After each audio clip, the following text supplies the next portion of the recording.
and it's by Joy Cowley, so she's the author, and illustrations by Corky Paul. And do you remember what illustrations means? It means the person that did these drawings. So what do you think this is going to be about? It is called The Giant Pumpkin.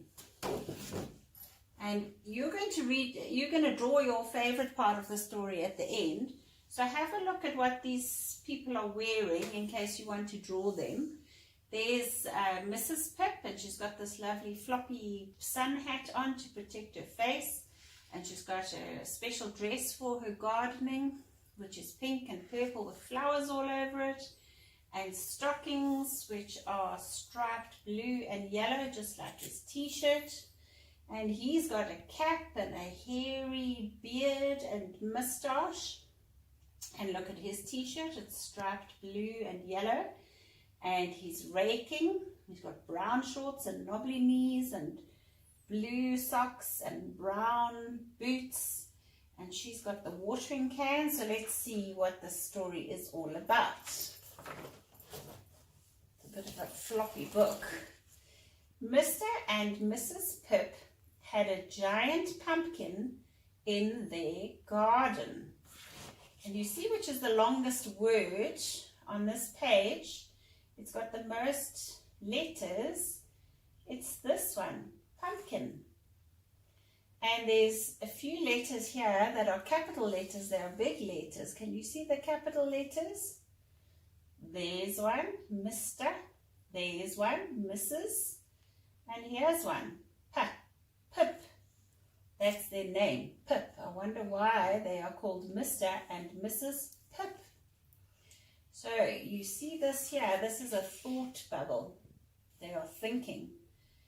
It's too big to eat, said Mrs. Pip. Let's make it into a cradle for the baby. What a good idea, said Mr. Pip. What do you think the difference is between a cradle and a cot for a baby?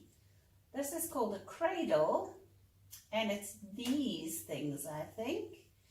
It's on these, what you call it, that can rock the baby back and forth and help it go to sleep. And that's why it's called a cradle. Have a look at these words here. Can you see any sounds which are repeated, where there are two of the same sounds? I can see one. There's a ah and ah together over there, and that makes the sound oo. It's too big. And can you see another one? Look over here. Ga, oo, d. What a good idea, said Mr. Pip. The pumpkin grew and grew. He's thinking. This pumpkin's too big for a cradle, said Mr. Pip. Let's make it into a bath.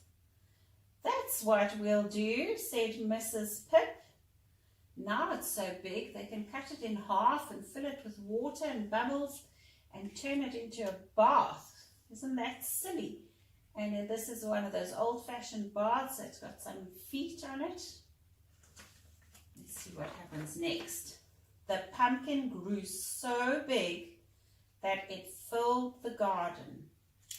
So now you can see the whole garden is full of pumpkin. And where are they standing? They're standing behind the pumpkin. It's far too big for a bath, said Mrs. Pip. But it would make a good double bed. So it would, said Mr. Pip. He's made it into a double bed. Now, what does the word double mean? If you hear double bed and double-decker bus and double-story house, it means that there are two of something. So here you can have two people. A double-decker bus has got two levels. That's what double means. the pumpkin got bigger. It squashed the garden fence. It's so enormous now that it destroyed their fence. Too big for a double bed, said Mr. Pip.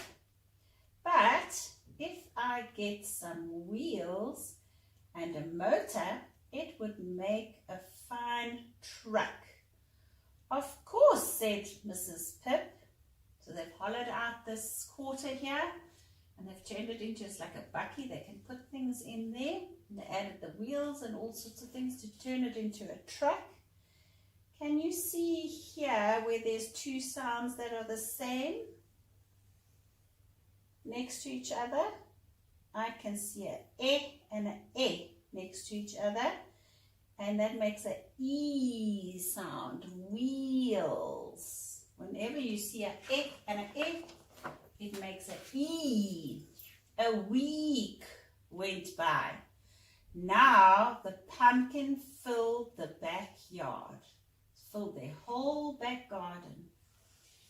It's far too big for a truck, said Mrs. Pip, but wouldn't it make a nice house? That's it, said Mr. Pip.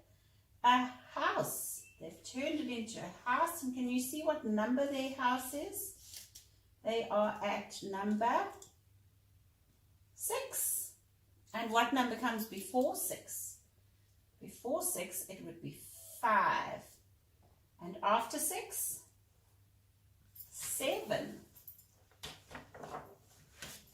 Uh-oh, but the pumpkin had grown too big. Suddenly, it exploded. Bang! Exclamation mark. The street was filled with bits of pumpkin. Why do you think they make it like this, with these giant capital letters? It's so that when you're reading it, you know that you have to say bang. You can't just say bang.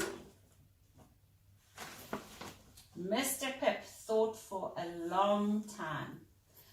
I know what we can do with the pumpkin, he said. We can make some pumpkin soup. We can have a pumpkin soup party. That's just what I was thinking, said Mrs. Pip. So there they are. They're getting the bowl, the pan out, and they're going to make some pumpkin soup. And they had a pumpkin soup party which lasted a week. There's the giant pumpkin, and they've got streamers and balloons. And here are all of their neighbors sitting around the table, eating bowls of soup and bread and drinks. And what's happened to this guy? Looks like he's taking a little nap because this party took a whole week. Maybe you're going to draw this picture. There's Mrs. Pip. And can you see Mr. Pip? There's Mr. Pip. I hope you enjoyed the story of the giant pumpkin.